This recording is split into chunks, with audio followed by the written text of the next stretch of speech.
আপনি যদি উড়িষ্যা বাই কার যাওয়ার প্ল্যান করেন তাহলে NH16-এ এই তিনটি জিনিস অবশ্যই মাথায় রাখুন। পুরো রুট জুড়েই রয়েছে মাল্টিপল স্পিড ক্যামেরা, তাই স্পিড লিমিট মেনেই গাড়ি চালান। মনে রাখবেন, একবার স্পিড লিমিট ক্রস করলেই কিন্তু প্রায় 7,000 টাকার চালান চলে আসতে পারে। এর মধ্যে 2,000 টাকা ওভার স্পিডিংয়ের জন্য আর 5,000 টাকা ড্রাইভিং উইদাউট ডিএল দেখিয়ে।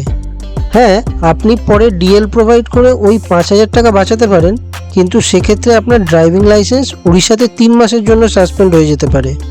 আর ওভার স্পিডিংয়ের 2,000 টাকা কিন্তু দিতেই হবে।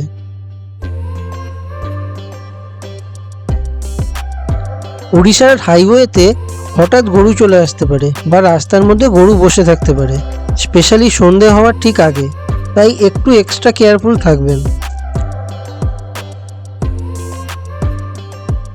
NH16-এ ডাইভারশন এখন খুব কমন। রাস্তার ফ্লাইওভারের কাজের জন্য অনেক জায়গাতেই ডাইভারশন রয়েছে। ডাইভারশন সাইনবোর্ড ফলো করে ওই জায়গায় গাড়ি ধীরে চালান। সেফ ড্রাইভ করুন আর জার্নিটাকে এনজয় করুন। আর নতুন নতুন জায়গার রোড ট্রিপের খুঁটিনাটি জানতে এখনই আমাদের চ্যানেলটা সাবস্ক্রাইব করুন।